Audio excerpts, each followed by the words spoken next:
Hai, Assalamualaikum dan selamat sejahtera. Percaya atau tidak, daun mengandungi kanji. Kenapa? Tak percaya? Jom ikut cikgu. Kita kena buktikan betul ke daun ada kanji melalui eksperimen.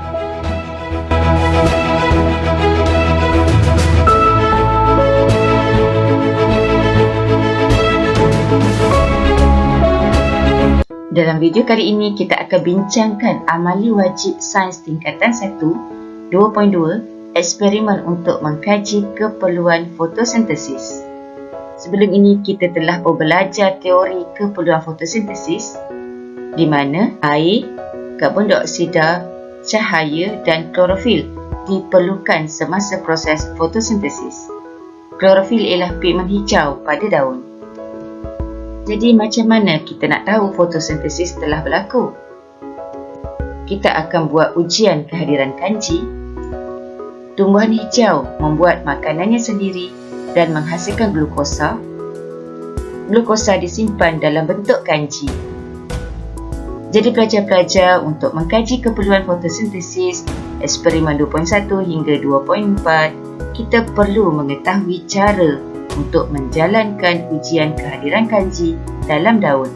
Jom pelajar-pelajar, kita buat ujian kehadiran kanji. Kita lihat dahulu bahan dan alat radas. Kita perlukan sehelai daun hijau dan ini adalah jubin putih. Kita perlukan tabung didih dan bika.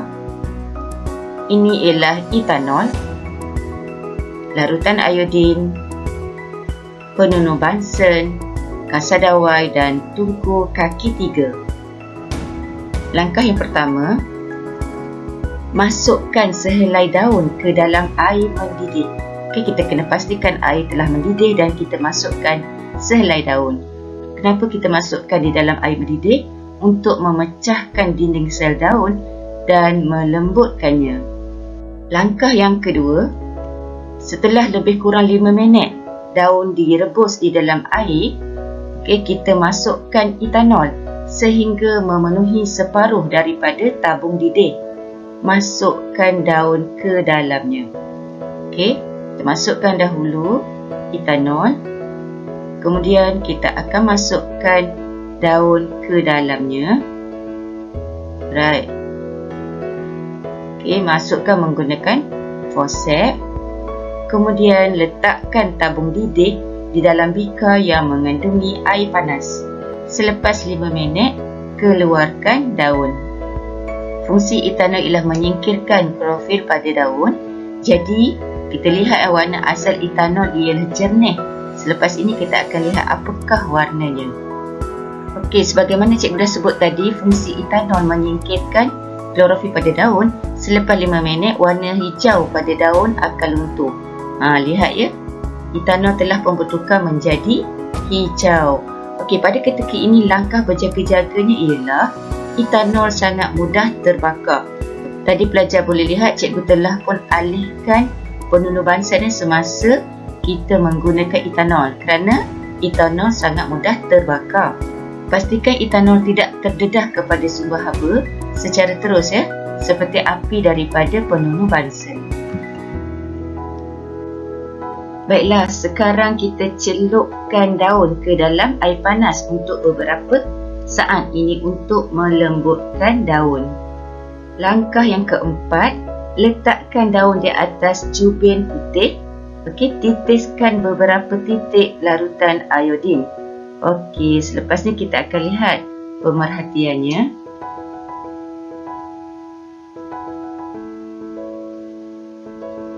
Baiklah, jika terdapat kanji, larutan iodin akan berubah warna daripada perang kepada warna biru tua. Jadi pelajar boleh lihat di sini terdapat kanji di dalam daun. Sebab apa? Sebab larutan iodin telah pun bertukar warna daripada perak kepada biru tua.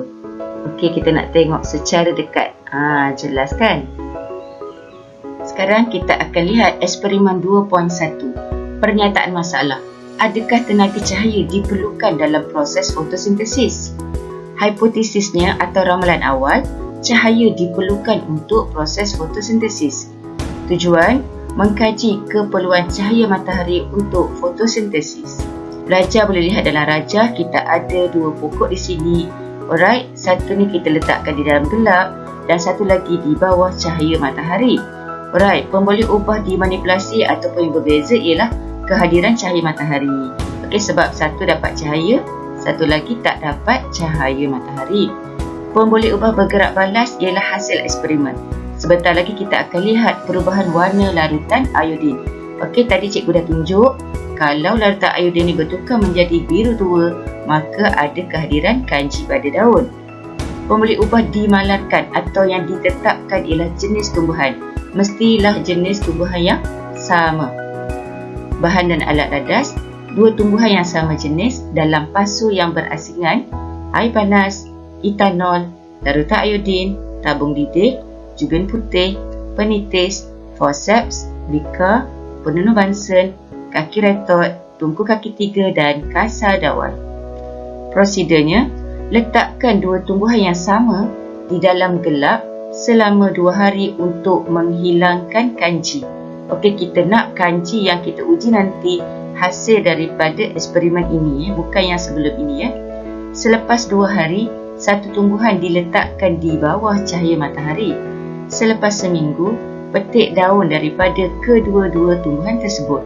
Jalankan ujian kanji pada kedua-dua daun itu dan catatkan pemerhatian. Kesimpulan, hipotesis diterima atau ditolak, berikan alasan anda. Kita lihat bagi keperluan cahaya, tumbuhan A diletakkan di dalam gelap, manakala B diletakkan di bawah cahaya matahari. Pemerhatiannya, daun A. Daun A, bila kita uji dengan larutan iodin, tiada perubahan ataupun larutan iodin kekal berang. Ini bermakna tiada kanji. Bagi tumbuhan B pula, larutan iodin bertukar menjadi biru tua. Ini menunjukkan ada kanji, maka fotosintesis telah pun berlaku. Seterusnya kita lihat faktor klorofil. Pernyataan masalah, adakah klorofil diperlukan dalam fotosintesis? Tujuan, mengkaji keperluan klorofil untuk fotosintesis. Hipotesis, tumbuhan memerlukan klorofil untuk fotosintesis. Okey, kejap lagi kita akan menggunakan daun bervariegasi. Okey, bahagian daun yang tidak berwarna hijau kat sini dan di tengah ni ialah bahagian daun yang berwarna hijau. Pemboleh ubah yang dimanipulasi atau yang berbeza ialah kehadiran klorofil. Yang hijau ni ada klorofil, yang tidak berwarna hijau tiada klorofil. Pemboleh ubah bergerak balas atau hasil eksperimen, perubahan warna larutan iodin. Pemboleh ubah dimalarkan atau ditetapkan ialah jenis tumbuhan.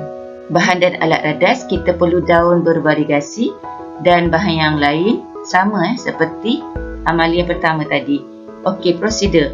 Petik sehelai daun bervariegasi yang telah terdedah kepada cahaya matahari selama beberapa jam. Lukis gambar rajah yang menunjukkan taburan warna hijau pada daun. Lakukan ujian kanji pada daun tersebut. Rekodkan pemerhatian anda. Kesimpulan, hipotesis diterima atau ditolak. Berikan alasan anda. So, kita lihat pemerhatian. Bahagian daun yang berwarna hijau menunjukkan kehadiran kanji, manakala bahagian daun yang tidak berwarna hijau tidak menunjukkan kehadiran kanji. Macam mana kita tahu kehadiran kanji? Kerana bahagian daun yang berwarna hijau tadi tu, okey, larutan iodin bertukar daripada perang menjadi biru tua. Seterusnya kita lihat faktor karbon dioksida. Pernyataan masalah, adakah karbon dioksida diperlukan dalam proses fotosintesis? Hipotesis, tumbuhan memerlukan karbon dioksida untuk fotosintesis. Tujuannya, mengkaji keperluan karbon dioksida bagi proses fotosintesis. Okey, kita lihat rajah sekarang. Apa yang berbeza? Okey, pada A ada larutan kalium hidroksida tapi tiada pada B. Larutan kalium hidroksida fungsi dia ialah menyerap gas karbon dioksida. Jadi, pemboleh ubah dimanipulasi atau berbeza ialah kehadiran karbon dioksida. Alright, so A tiada, karbon dioksida sebab diserap oleh larutan kalium hidroksida, tetapi di dalam B ada karbon dioksida. Pemboleh ubah bergerak balas perubahan warna larutan iodin, dan pemboleh ubah dimalarkan atau ditetapkan ialah jenis tumbuhan. Kita lihat prosedur. Letakkan dua tumbuhan yang sama di dalam gelap selama 2 hari untuk menghilangkan kanji. Yang kedua, letakkan tumbuhan di dalam serkup kaca dan labelkan A dan B setiap satunya. Dalam serkup kaca A, letakkan 1 bikar larutan kalium hidroksida. Larutan kalium hidroksida berfungsi untuk menyerap gas karbon dioksida di dalam udara. Letakkan kedua-dua tumbuhan dalam serkup kaca ini di bawah cahaya matahari selama 4 hari. Yang kelima, lakukan ujian kanji pada daun dari kedua-dua tumbuhan tersebut. Dan yang keenam, rekodkan pemerhatian anda. Kesimpulan, hipotesis diterima atau ditolak. Berikan alasan anda. Sekarang kita lihat pemerhatian. Bagi daun A, tiada perubahan, iaitu larutan iodin kekal perak. Kenapa kekal perak? Kerana di dalam serkup kaca ni tiada gas karbon dioksida. Ianya telah pun diserap oleh larutan kalium hidroksida. Okey, inferensnya tiada kanji. Tetapi bagi daun B, alright, larutan iodin bertukar menjadi biru tua. Ini menunjukkan ada kehadiran kanji dan fotosintesis telah pun berlaku di sini. Kesimpulan yang pelajar boleh buat ialah hipotesis diterima, karbon dioksida diperlukan untuk fotosintesis. Sekarang kita lihat faktor air.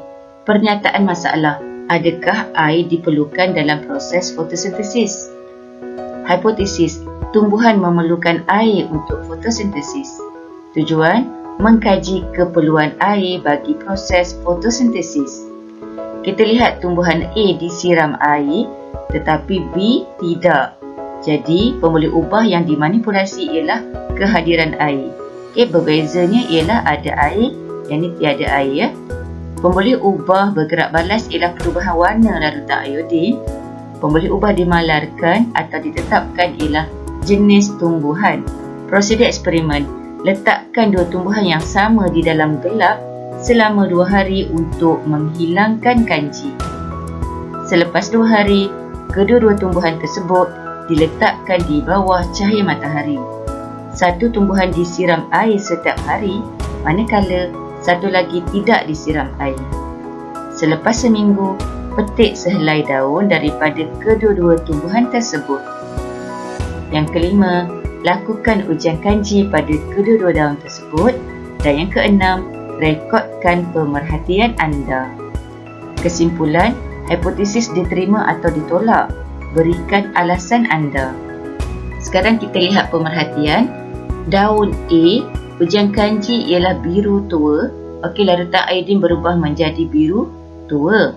Okey, ini menunjukkan ada kanji dan fotosintesis telah pun berlaku. Bagi daun B, tiada perubahan ataupun larutan iodin kekal perang. Ini menunjukkan tiada kanji dan fotosintesis tidak berlaku pada B.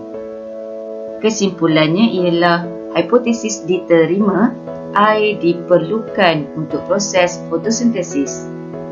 Cikgu harap semua pelajar telah pun faham tentang eksperimen keperluan fotosintesis. Semoga video ini bermanfaat untuk semua. Jumpa lagi. Jutaan terima kasih saya ucapkan kepada semua subscribers.